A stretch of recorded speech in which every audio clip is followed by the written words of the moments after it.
I'm using the Gno.lang meetings issue 37 for this time.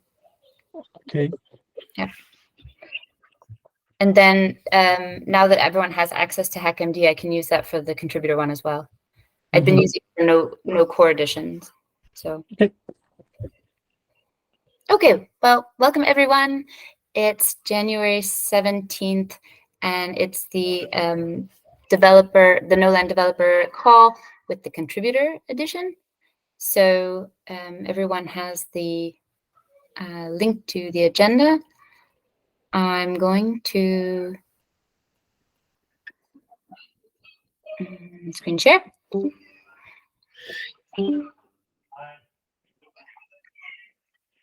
Okay, so this week, why don't we kick it off with the OnBlock team to run through some of your updates to the team. All right, sure. Okay, let us. You guys can hear me, right? Yep. All right, good. All right, I first share the link to our updates for this week. You guys can follow along. And to kick it off, we want to share the work on the JSON package that our core developer Byungjin has been working on. And he's going to give us a review on the code that he's been he's worked on. So Byungjin, do you want to share your screen?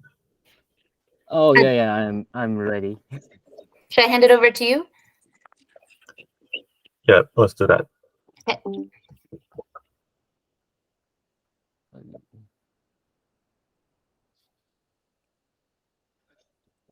Oh, can you see my screen now? I think it's coming up. Not Okay. yet. Not yet.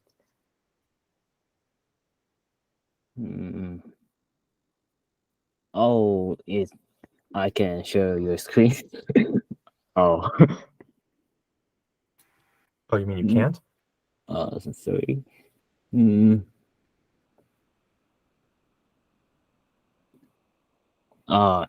Just access denied.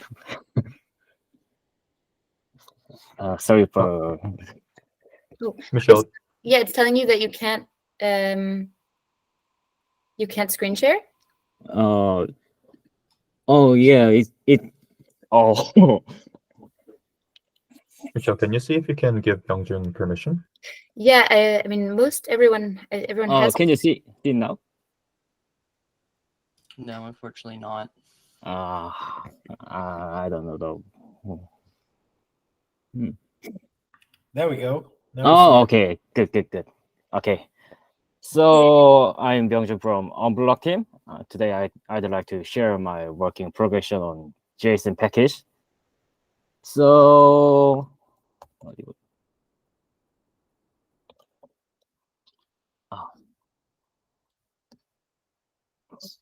yeah, so this is my JSON package structure.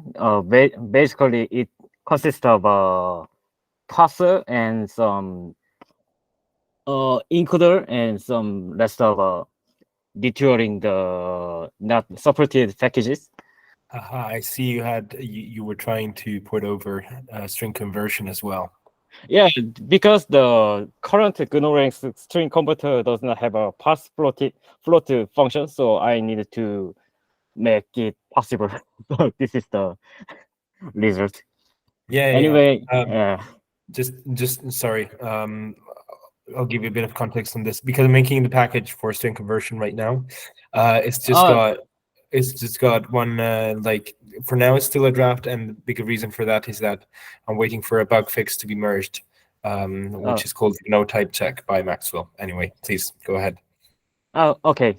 So the main part is this parser, especially the get. Oh, sorry.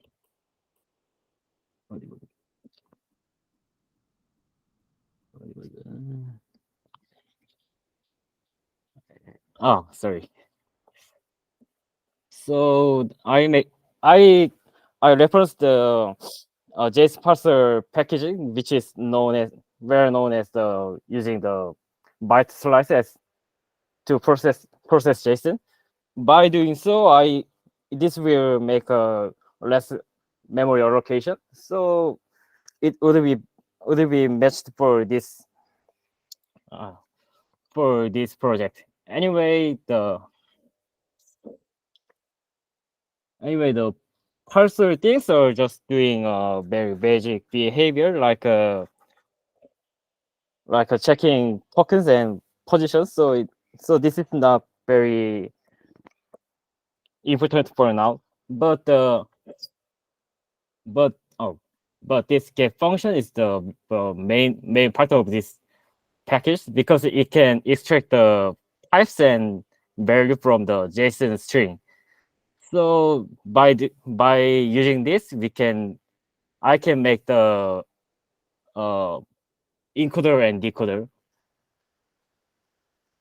So the encoder part is in the struct Gno file.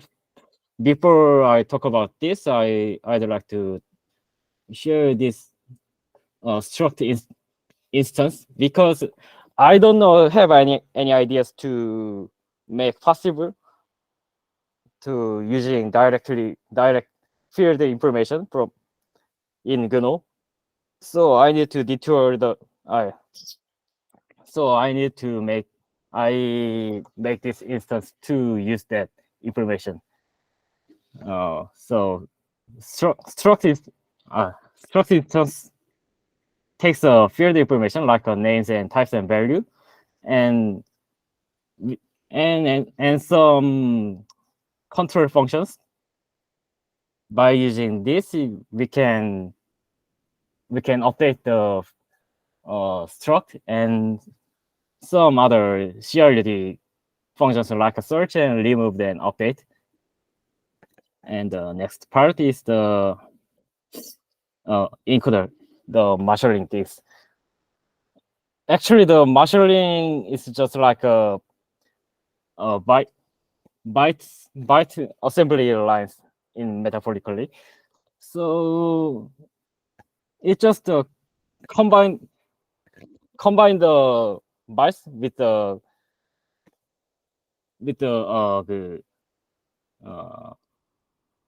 the information taken from the struct instance and unmeasured things or vice versa. It takes the information from the JSON and assembling into a struct. Anyway, here's my code. Here's my code demo for my.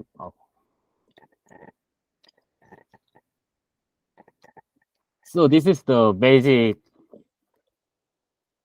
struct code example. You can see I can make the this struct instance into a JSON and also can convert JSON into a struct, but it returns the JSON because I make them to human readable result by this method, and also retrieve the data information using get function. Example is here. And you can see it takes information very well, but it's still needed for further work. Like for now, Omosher does not handle the array or object value for now, so I need to work for more. And also, I need your feedbacks and opinions too. And that's all. Thanks.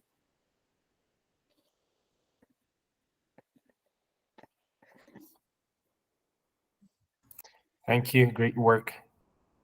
I will definitely take a look. Oh, damn. All right. I All just right, get thank you, excited Byung-jun. every time I see JSON.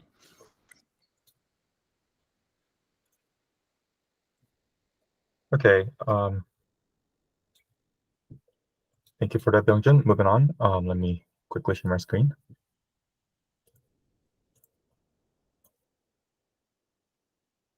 You guys can see my screen, right? Not. Yeah. It looks like it's. Yeah. Okay. Okay, so picking up where we left off, and for Adina, we're actively working on developing the AirGap feature, and we've improved the sign-in flow, and also doing some refactoring. And you guys can see, expect to see the demo of these features probably in the next contributors call, so in a couple of weeks. And for GNOSwap, we have lots of commits to improve and optimize the interface, especially the earn page. And I will quickly show you guys a demo of the incentivized full feature, which we didn't get to cover in our workshop. So right here, this is the development server, not the beta, closed beta, but as you guys can see here, we have this section called incentivized pools, which is basically a list of pools that people have provided extra rewards on top of the swap fees that liquidity providers already receive. So as opposed to all these available pools, only these have extra staking rewards. Staking as in staking your liquidity provider tokens. And I'll quickly show you guys how this works. So you click on incentivize pool, and you select a pool. Oh, you select a pool. Just select a random pool, and you select the date from which your rewards will start being distributed to the stakers. And we offer 3 options: 90, 180, and a year to distribute rewards through. I'm going to select 90. And so for the type of the reward, to prevent scammers from maliciously trying to get you to approve tokens, we only allow 4 types of tokens: the tokens that actually consist the pool, and the GNS token, and the GNOT token. For this example, I'm going to choose GNOSwap token. And actually, let's do food tokens. So since I've chose 90 days, I'm going to put 900 tokens. So it's going to distribute 10 foo. I'm not sure if you guys can see it, but it's going to distribute 10 foo daily, and those will be distributed to the liquidity to the stakers of the pool pro rata to their share of the pool. And the point of this is to help projects bootstrap liquidity before the actual trading activity kicks off, because during the nascent stage, it's really hard to get people to provide liquidity to the pools without, giving them extra incentives. And this is just the page to let you know what's going on.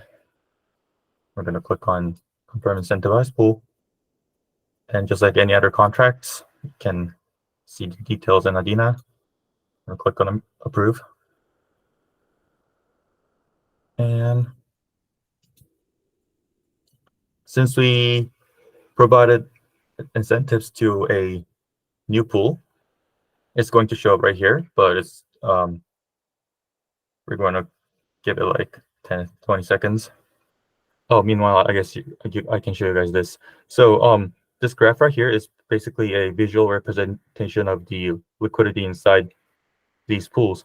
So the green bars right here basically serve as the buy orders of the pool.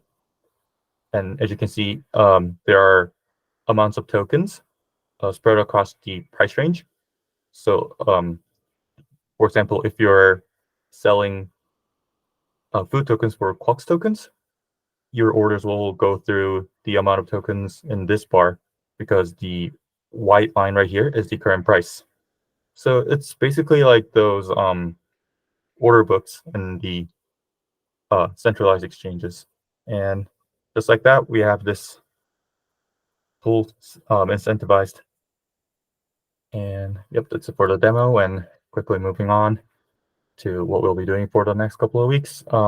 We're going to be working on contributing to the TX indicer and seeking feedback from the core team on our ongoing work, and finishing the air gap feature on Adina to prepare a demo for the next call, and lots of other improvements for Gno.swap. And yeah, that's pretty much. Oh wait, Gno.land, you want to ask this quick question, or? Yeah. I wanted to ask if there's a guide on how to use the portal loop testnet, or will there be any workshop focused on this? Because we want to deploy our Gno.swap contract in the recent testnet of Gno.land, but I couldn't really find a way to the information. So we will give some guidelines soon. We are still fixing portal loop right now. What you can do in the meantime is to just try to push your contracts on the staging, because staging and portal loop are similar, except the staging is always reset. And if we need to change a few parameters, I don't want you to basically upload some things that will be broken because of things we will do. So try with staging. It's basically you change the remote when you add PKG to staging.gno.land. If it works, then it will work also on portal loop. But yeah, portal loop is still not reliable enough. Okay, thank you. We'll test with the staging is good. Staging, yeah. Thank you. All right. Yeah. Other than that, we're going to keep doing some research on the airdrop trends and try to identify some trendy DEX features that people love that will help onboarding of early users to Gno.land if we add them on Gno.swap. And yep, that's it for this week. Thanks. Thank you. I have next up territory. I don't know if you want me to share my screen and go through, share what you all have, or if... I think since Yo is here, we can make a quick demo of the current state on the front end. Maybe I can introduce the context to you during your screen sharing. So basically, we're still focused on the project management tool, and we faced some issues since we didn't anticipated some edge case on the escrow system for grants and the relation basically between the funders and contractors. So we had various things to iterate on the escrow system, and now we are starting to accelerate on the front end at the same time to allow to get feedback from, for example, grant program manager, etc. But maybe I can let you present the state now. Yeah, thank you. So now I will present you our progress on the project program. The name was Grant, and now it's called project. So I create two accounts as two roles here as funder and contractor. So now I will demonstrate the first flow. As a funder, I would like to create a project.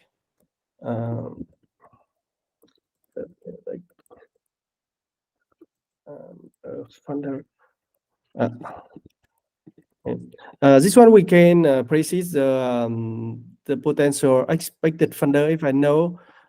For now, we have to type manually the address here, but soon we can type the with the name with the search like this, or we can let it empty. Okay, I can select a photo. I can put some tag. Okay, there's some information about the project. Twitter, Discord. Okay, now I can create the milestone.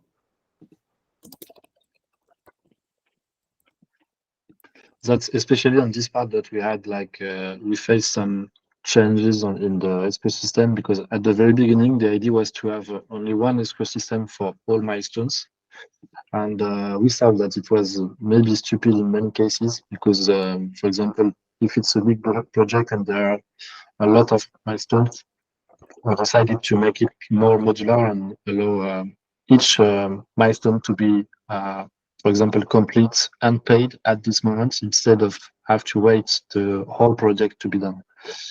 And we are still thinking about many things like this. So if you have feedbacks and especially edge cases you want us to think about, feel free, because it's really complex, to be honest, to identify every edge cases. Sorry. Yeah. No, thank you for the detail, for the explanation. Okay, so I create 2 milestone. I continue the flow. This one is to review all the information. The budget here is the sum of all the needed amount for each milestone. The expiry here is the sum of all the needed duration for each milestone. And here, because I am the contractor, so I don't need to pay to deposit the amount in the contract. I confirm this one. I'm uploading the image to IPFS. Now I approve.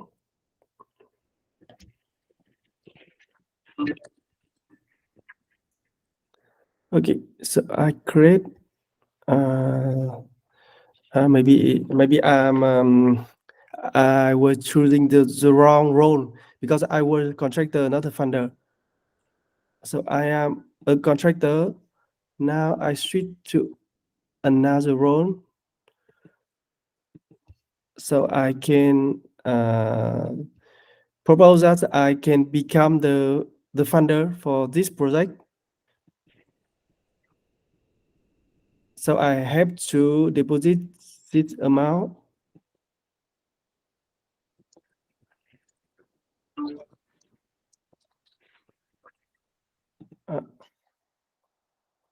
Net project amount.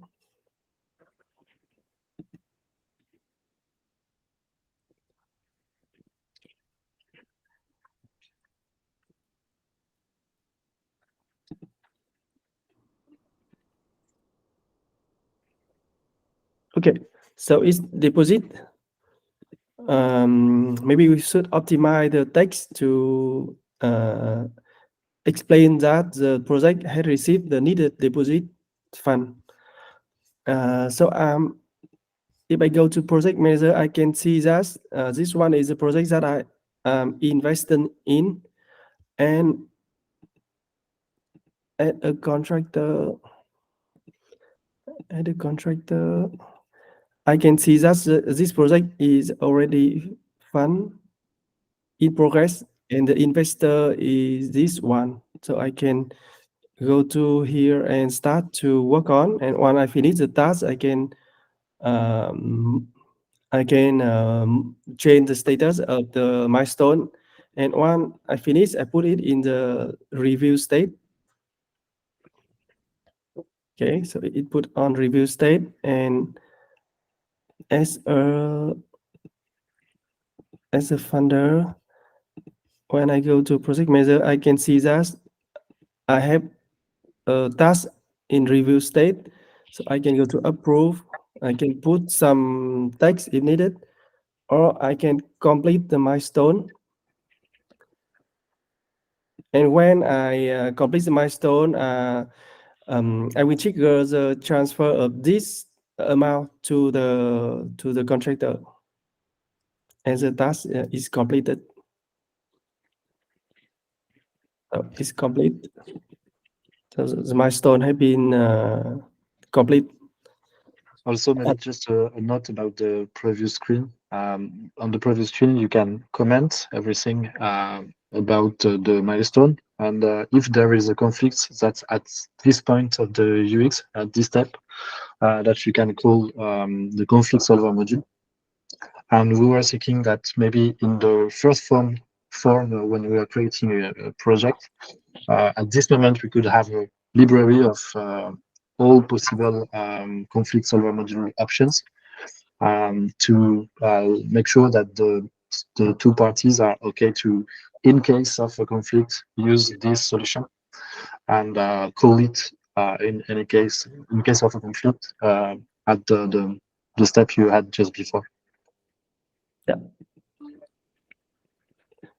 Okay. Now I will show another flow. I can, as a funder, I can create a project. This read here, and I can precise I can provide the potential developer. So I am a funder. I can choose the potential contractor here. Potential contractor. Okay. I can choose this one. Okay. I keep the information. Okay. Go. And this time I am a funder, so I have to pay the needed amount before creating the contract. So I have to approve the needed amount. And this is for depositing the needed amount into the contract. Okay, so I am a related contractor. I go to project manager. I can see that request by investor. So I can see that I am a project that requested by investor. I can reject or accept. When I reject, I can type the reason. If I accept, I will go to the state like I just showed you earlier. So I can change the state and review, and the funder can complete and pay. Now I show just the reject case.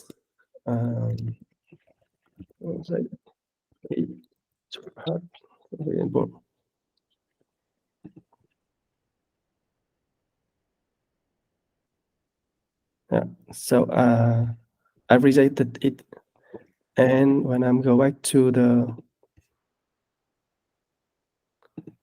funder view, my investment, I can see that my project has been rejected. Yeah, so that's all my progress for now. And as I explained in the in here, what is missing right now is we are working on the resolve the conflict when there is a problem by a DAO, and when a funder or a developer submit the candidate to become the funder or developer, the other party can accept or reject. And yeah, this one is search by name. And lately, we would like to add all the interaction with the social feed. So when the project created, we can show on the social feed of the creator and all the iteration of the information on social feed to have more information to make the network more active. Yeah, so that's all from my side. Oh, this is selfishly for me, this is really exciting. Working on grants. I'm really looking forward to something like this a lot. So Yeah. Yeah, it looks good. Thanks. Maybe I Right can just complete with some info because we are trying to accelerate in research between the for the link and interoperability between different modules. And just to show it quickly, if you have feedback and ideas about it, I don't know if you can see my screen. Yep. Okay, so currently we have the live version of the social feed and the user profile. And our goal would be to mix on this profile some manual content that can be provided like on LinkedIn, basically without any proof on chain, etc. So it can be you can gather some info and data from third parties, whatever it is, or GitHub or whatever. And the idea was to gather all contributions that are all basically all function data. So of course, contracts and completed missions, etc. And to gather it in a kind of simple way in a single place. And we are still making research about how to make it like really modular and interesting for people to even like build their own data provider. And for example, we try to also imagine some concepts for to see in a seconds what kind of contribution this guy is doing. It can be, of course, technical ones from with proof from Gno.land, but can be a lot of things that interact with on-chain data, and try to have like a simple way to see the value of a contributor. And yeah, the thing is, we need to think about a kind of B2B context, freelance context, of course, but also like people that are not technically building on-chain, but bringing value. So if you have any ideas or thoughts about it, I'd be glad to get feedback.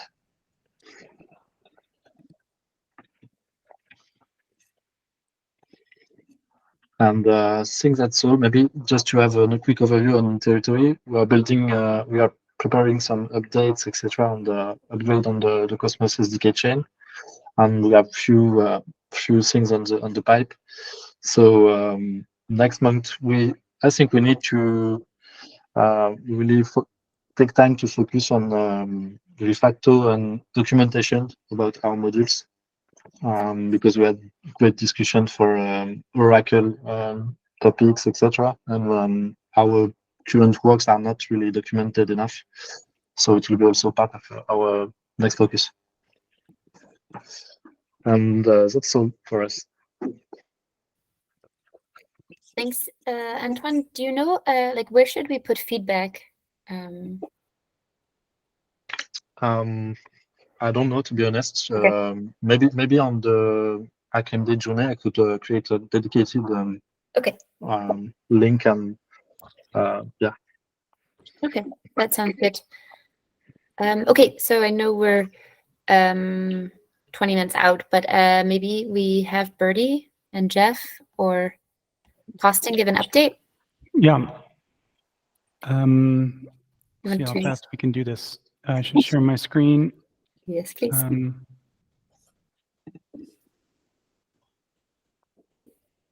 Okay. So we do have a journey. You can check that out if you want. We don't see your screen. Really? Yeah, and I'm also happy to do it, to move things, like if that's easy. Possible. Said an error was produced. Let me try again. This usually works for me. Yep. Okay. One error working. So you can check out our journey. It contains lots of contributions we did, pull requests and stuff. We have, in order to start testing Gno Social, we have implemented a bunch of calls like post message, post reply, repost thread. it loosely follows the board's realm, and that's why we've been kind of back creating pull requests to fix little things in that. So we're still putting together the user interface for the mobile, but that should be straightforward. But of course, we have a render. So here's the feed from test 1, and then Jeff T did a reply. So this is like a Twitter feed. And then of course there's other things you can do. We like repost. If I check this out, and then all this neat stuff is working. Thanks for for merging pull requests to make this to work. So live demo, if I try to repost something, will that work? So we did do a pull request for the board's demo to allow it to repost. All the code was there, but the user interface wasn't. But now if we go back here, now if I go to Jeff T0's thing, so here's Jeff T reposted the message from test 1. And so that all works great. Another thing to look at here, more importantly, is one of the purposes of building this is to start stress testing the realms, to see the code management and data management and all that stuff.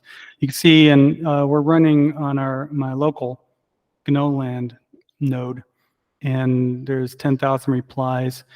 In another one, I did 500,000 replies, and it still worked.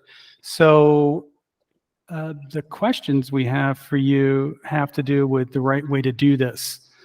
I want to come back to this because this could be a gopher hole, but let's cover these last 2 things real quick. So next week, we have a meeting set up with Varmeta, OnBlock, and Manfred to talk about the account session stuff. So that'll be really interesting. We'll let you know how that goes. And I just wanted to ping Guillaume on one little thing. So Guillaume, you made this branch, and it fixed a problem that we have. The problem is that in GNO Dev, if we send some coins and then do transactions with those coins, it doesn't work unless you have this fix. I'm wondering what your thoughts are on merging this? Yeah, I should finish it this week. I actually will not use async commit, broadcast commit, but instead rewriting the Genesis, like I think we do on Portaloop. Okay. And that's it. But I think I will open the PR and fully merge it like pretty soon Great. on this one. Yeah, that would be great because that's the only one that's left. Right now we're Right. running in that branch, so things are working. We're not being slowed down, but that will be nice. Thanks. All right. I will put this So, in the page. I have several questions here. Michelle, you can stop me if we're getting in too deep, but basic questions, right? We want to, initially what we want to do is just post a bunch of replies to a message, which of course loads up the one way of loading up the data. There's an AVL tree, which is a map between the post index ID and the message. And I did this in GNO Dev, and I did it in Gno.land. A basic question with GNO Dev, it's so much nicer to use, right? But we're not sure whether that's the right place to be focusing for stress testing. I think it's also a lot faster, I think, because it does everything in memory, where Gno.land tries to update the on-disk transaction log. Is that right?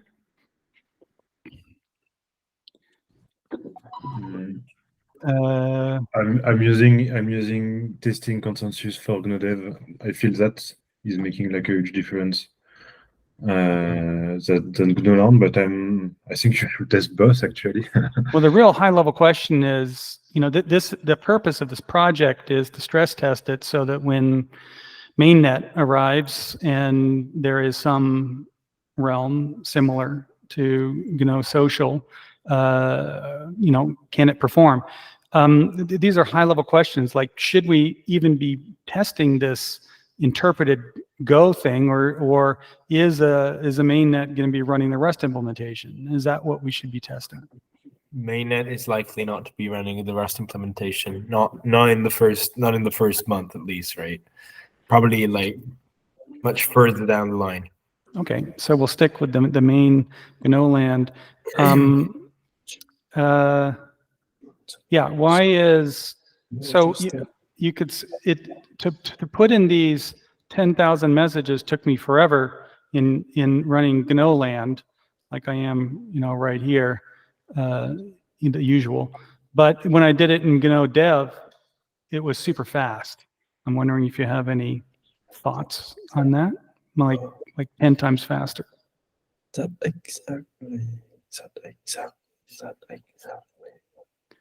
Like I say, I think it's because I'm using like a testing consensus where like timeout are pretty low, but I'm not sure exactly. Of course, it's in memory, so it should be faster. But I think it's much more about the configuration of the node and you are done on it. So I think that's it. And also, if we're dealing with memory, does GNODev? So if we do post message 1,000 times, 1,000,000 times, it'll hold in memory. But then does GNODev also hold those 1,000,000 transactions in memory also? And maybe that's a bad thing, and we shouldn't be testing that. I think so. We could add an option like to have it not in memory, but to like persist data. It should be possible. I just need to use another backend, but it should be fine for now for testing. I think no. As long as your computer manages it, right? Yeah. Okay. Well, as long as it's, as long as the implementation of the realm persistent data management is the same, then we can use GNODev because it's a lot nicer. So another question is that, one way that we do this is, click on the right thing here. Right. So, we have our public methods, and then I just added something called test1, which basically, posts a reply several times. Another minor thing is this one call. If I try to, during this one transaction, if I try to make more than 10 replies on Gno.land, it says it ran out of gas, whereas on GNODev I can do this. I think the max allowed limit for gas wanted is higher on GNODev, and so it's well, maybe if we're going to use GNODev, I don't need to know, but it would be interesting to know how to increase the max gas wanted on my local Gno.land. Is that easy? You should be able to configure it, I think. Of course, that value are like hard-coded in GNODev, like to be very high, so you can. Yeah. Well, if we're going to use, if the decision is to use GNODev for now, then I won't worry about this. So I think it should be fine if you use GNODev for now, but obviously at a point you should test it on Gno.land to see how it's act. And okay. Yeah. And I guess we'll barrel ahead, but basically, maybe Morgan is planning some major upgrade to the way that the realms stores and persistent data, and so the code that we're playing with right now would just be completely replaced. Or is it valid this early to start stress testing it to see when it slows down, when it kind of chokes, how much data we can hold? Is it valid to jump into that now? So there's something I like to play around with. I am pretty confident that by the time that I get to actually do that, and we get to actually discuss the implementation, and we get to actually merge it, we may have already finished mainnet. So I think it's safe to work with the current way things are. All right. And last question. So the way I'm doing it right now is that I made a little test method in the realm, which stuffs in, does something a bunch of times. And then using our super cool Gno native kit, so this is Go code, which I run locally, and then this loops a bunch of times and calls test1 a bunch of times. So, and of course what this does, since it's Gno native kit, this is a client. It goes to a local gRPC server, and then that thing tells, sends the transaction to the test net. That's one way to do it. The other way is, of course, that there's also a Gno test, right? There's where would it be? Yeah, all these fun things, right? Should we be trying to use the Gno test to do this, or is that the right use of Gno test, or is Gno test much better just for one-off unit tests? Do you have any kind of large-scale integration tests that are running from the Gno code in Gno test? Sorry, are you talking of whether you should use file tests or normal Gno tests? I'm talking, if I Gno examples are I'm sorry, now this thing is my way. And I don't want to be the bearer of bad news, but we actually only have 8 more minutes. Yeah, so I want you to cut me off when it's time. But in other words, should we be using Gno test, or is it okay to use our bootstrapping that we have, or we can write Go code or JavaScript code in Gno native kit, which will invoke all these test functions? Do whatever works best for you, honestly. I think Gno test as much as possible, use Gno test as much as possible, but if it starts slowing you down, then of course use your own kit. Right tool for the job in this case, I would say. Okay. That's it. I just wanted to get some quick feedback, and we're barreling ahead. Okay. Yeah, and I guess we haven't spoken in about a month with the contributors. Yeah. So it doesn't leave much time, but we have some great news from Dragos. Yeah, thanks, Michelle. You can just go to Gno Flipando XYZ. I already announced on the Signal channel, and you can actually have a look at what Flipando works on a local node synced with the latest Gno code from the main repo. I will try to share my screen if it doesn't take like 5 minutes. Again, like it takes for everyone, but yeah,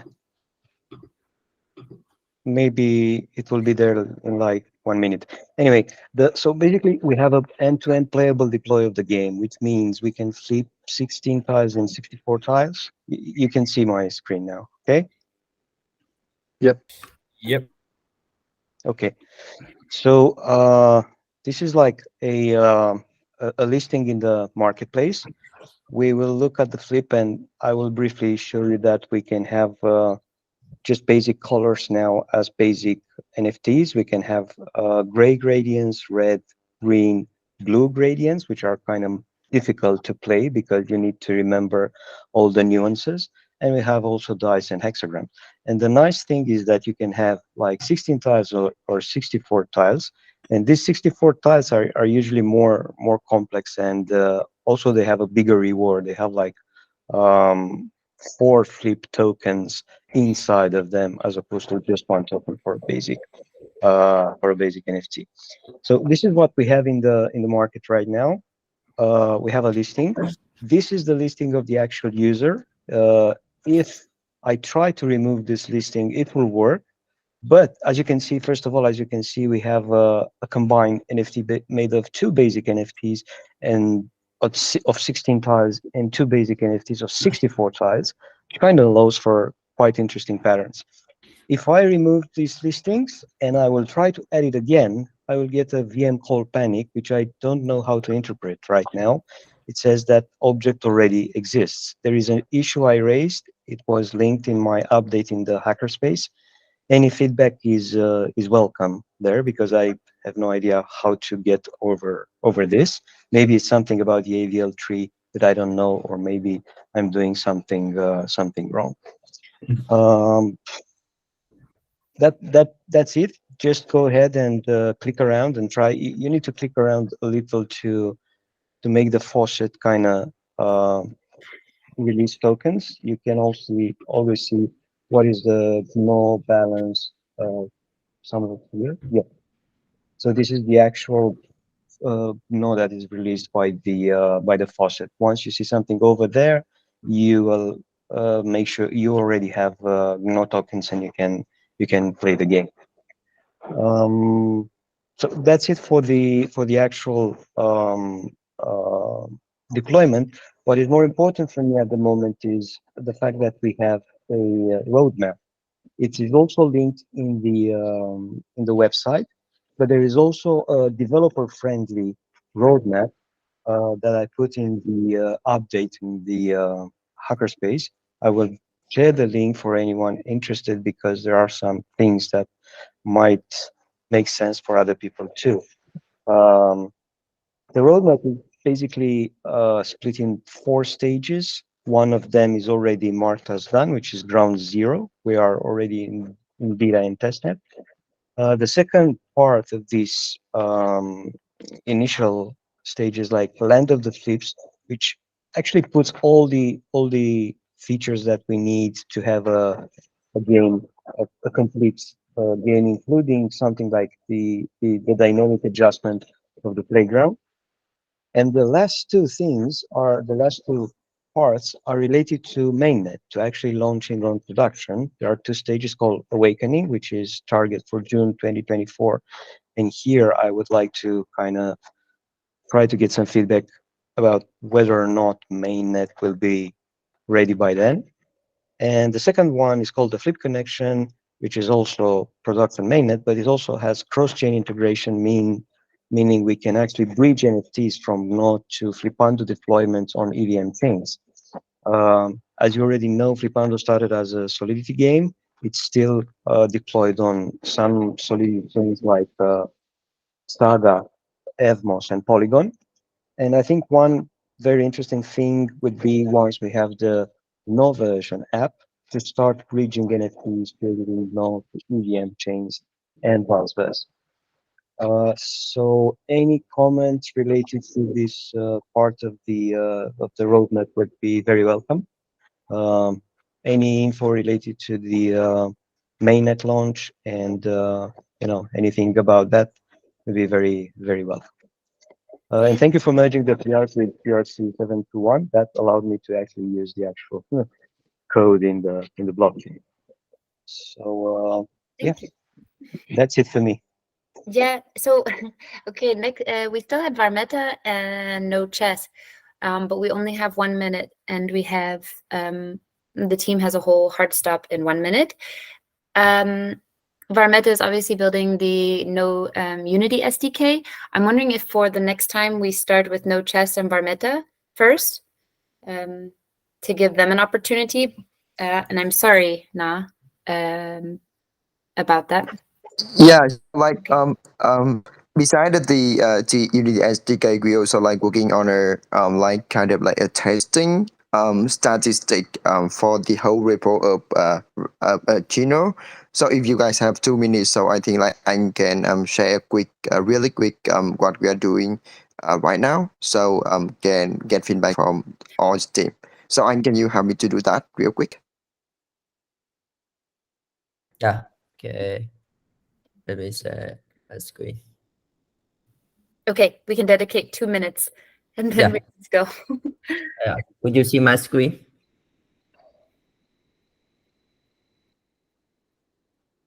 Could you see my screen? Yes.